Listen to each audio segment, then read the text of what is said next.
எல்லாருக்கும் வணக்கம். திருக்குறள் 2000 வருஷம் பழையதுன்னு நாம சொன்னாலும், இன்னைக்கும் நம்ம வாழ்க்கைக்கு அத காட்டுற வழிகாட்டுதல் ரொம்பவே ஆச்சரியமானது. அதுல அதிகாரம் 66 வினை தூய்மை பத்தி பேசுது. ஒரு செயலோட தூய்மைனா என்ன, அத பத்தி வள்ளுவர் என்ன சொல்றாருன்னு தான் இன்னைக்கு நாம ஆழமா பார்க்க போறோம். சரி, இந்த அதிகாரத்தை ஒரு சிம்பிளான கேள்வியோட ஆரம்பிக்கலாமா? இப்போ நீங்களே யோசிச்சு பாருங்க. ஒரு விஷயத்துல ஜெயிக்கிறது மட்டும்தான் முக்கியமா? இல்ல அந்த வெற்றிக்காக நாம போற வழி சரியா இருக்கணுமா? இப்போ இருக்கிற காலகட்டத்துல இது ஒரு பெரிய குழப்பம் இல்லையா? இதுக்கு வள்ளுவர் என்ன பதில் சொல்றாருன்னு பாப்போம். அப்போ முதல்ல நாம பார்க்க போறது ஒரு நல்ல செயலுக்கு எவ்ளோ வலிமை இருக்குன்னு தான். இந்த அதிகாரத்தோட முதல் குறளே ஒரு வேலைய நேர்மையா செய்யறது எவ்ளோ முக்கியம்னு ரொம்ப ஆழமா சொல்லுது. நாம செய்யற செயல்கள்ல இருக்கிற அந்த தூய்மைக்கு உண்மையிலேயே எவ்ளோ பெரிய சக்தி இருக்கு, வாங்க பார்க்கலாம். இந்த குறள் தான் இந்த அதிகாரத்தோட மைய கருத்துனே சொல்லலாம். துணை நலம் ஆக்கம் தருவும் வினை நலம் வேண்டிய எல்லாம் தரும். அதாவது நல்ல நண்பர்கள், நல்ல கூட்டாளிகள் நமக்கு செல்வத்தை வேணா கொண்டு வந்து கொடுக்கலாம். ஆனா நாம செய்யற ஒரு தூய்மையான செயல் இருக்கே, அது நாம ஆசைப்பட்ட எல்லாத்தையுமே கொடுக்கும்னு வள்ளுவர் சொல்றாரு. இங்க பாருங்க, இந்த ஒப்பீடு எவ்வளவு தெளிவா இருக்குன்னு. நல்ல நட்பு, நல்ல உறவுகள் நமக்கு செல்வத்தை கொடுக்கும். அதாவது ஒரு குறிப்பிட்ட பலனை தான் கொடுக்கும். ஆனா நம்ம நேர்மையா செய்யற செயல்கள், அது நம்ம நினைச்ச எல்லாத்தையுமே கொடுக்கும் அளவுக்கு சக்தி வாய்ந்தது. அப்போ வெறும் பணத்தை விட இது எவ்வளவு பெரிய விஷயம் இல்லையா? சரி, அப்போ எது தூய்மையான செயல், எதெல்லாம் செய்யக்கூடாது, இதுக்கு ஒரு வரைமுறை வேணும் இல்லையா? வள்ளுவர் என்ன சொல்றாருன்னா, சான்றோர்கள், அதாவது அறிவில் சிறந்தவங்க, இதுக்குன்னு ஒரு கடுமையான நெறிமுறையை வச்சிருக்காங்கன்னு சொல்றாரு. அப்படி என்னதான் அவங்க ஃபாலோ பண்றாங்க? சான்றோர்கள் சில விஷயங்கள் பக்கத்திலேயே போக மாட்டாங்க. எதெல்லாம்?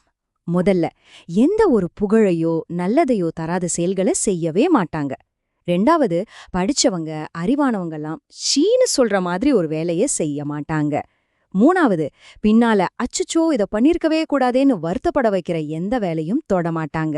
கடைசியா, எவ்வளவு பெரிய கஷ்டம் வந்தாலும் சரி, ஒரு இழிவான காரியத்தை மட்டும் செய்யவே மாட்டாங்க.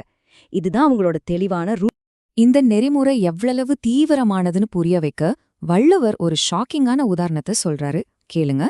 ஈன்றாள் பசி காண்பான் ஆயினும் செய்யற்க சான்றோர் பழிக்கும் வினை. என்ன அர்த்தம் தெரியுமா? பெத்த தாய் பசியால கண்ணு முன்னாடி துடிச்சிட்டு இருந்தாவும் சரி, அறிவாளிகள் தப்புன்னு சொல்ற ஒரு காரியத்தை செய்யவே கூடாதுங்கிறாரு.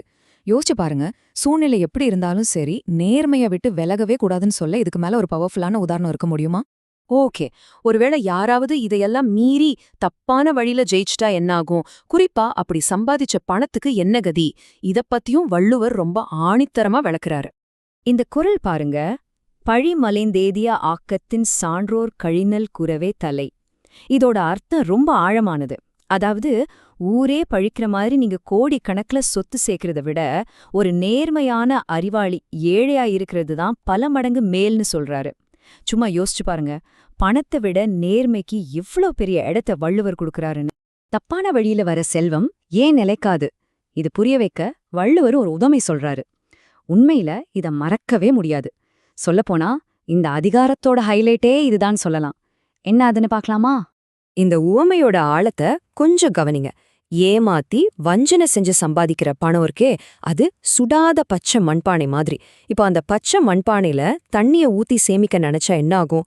பானையும் கொஞ்சம் கொஞ்சமா கரைஞ்சு போகும், உள்ள ஊத்துன தண்ணியும் வீணா போகும் இல்லையா? அதே மாதிரிதான் தப்பான வழியில சேர்க்கிற பணமும் அதை சேர்த்தவங்களையும் சேர்த்து அழிச்சுடும். பாருங்க, எவ்ளோ சிம்பிளான ஆனா பவர்ஃபுல்லான ஒரு விளக்கம். சரி, ஒருவேளை தப்பான வழியில போன ஒரு காரியம் சக்சஸ் ஆயிடுச்சுன்னு வச்சுப்போம். பாக்குறதுக்கெல்லாம் நல்லபடியா முடிஞ்ச மாதிரி தெரியலாம். ஆனா அதோட முடிவு என்னவா இருக்கும்? முடிந்தாலும் பிழை தரும்னு ஒரே வார்த்தையில சொல்றாரு வள்ளுவர். அதாவது தப்பான செயல்கள் கடைசில கண்டிப்பா துன்பத்தை தான் கொண்டு வந்து சேர்க்கும். அந்த டெம்பரரி வெற்றி பெர்மனன்ட் வேதனையை தடுக்காது. அப்போ இந்த அதிகாரம் முழுக்க வள்ளுவர் நமக்கு சொல்ல வர்ற அந்த முக்கியமான என்னைக்கும் அழியாத பாடம் என்ன? வாங்க, அதோட மொத்த சாராம்சத்தையும் ஒரே ஒரு பவர்ஃபுல்லான குரல்ல பார்த்து முடிச்சிடலாம். இந்த கடைசி வார்னிங் இதுவரைக்கும் பேசின எல்லாத்தையும் ஒரே வரியில சொல்லிடும். அழக்கொண்டெல்லாம் அழப்போம். அதாவது மத்தவங்கள அழ வச்சு அவங்க கண்ணீர்ல நீங்க எது எல்லாம் சம்பாதிச்சிங்களோ அது எல்லாமே நீங்க அழும்போது உங்களை விட்டு போயிடும். வினை விதைத்தவன் வினை அறுப்பான்னு சொல்றதுக்கு இதை விட தெளிவான ஒரு விளக்கம் இருக்கவே முடியாது. நாம இன்னைக்கு வாழ்ற இந்த வேகமான போட்டி நிறைஞ்ச உலகத்தை யோசிச்சு பாருங்க. இங்க ஜெயிக்கிறது மட்டும்தான் குறிக்கோள்னு நிறைய பேர் ஓடிட்டு இருக்காங்க. இந்த மாதிரி ஒரு சூழல்ல 2000 வருஷத்துக்கு முன்னாடி சொன்ன இந்த அறிவுரையெல்லாம் சரிப்பட்டு வருமா? ஒரு வேலையோட ரிசல்ட்டை விட அந்த வேலையை நாம செய்யற விதம் எவ்வளவு முக்கியங்கிறத பத்தி யோசிக்க இந்த சின்ன விளக்கம் உங்களுக்கு உதவி இருக்கும்னு நம்புறேன். நீங்களும் இத பத்தி கொஞ்சம் யோசிச்சு பாருங்க.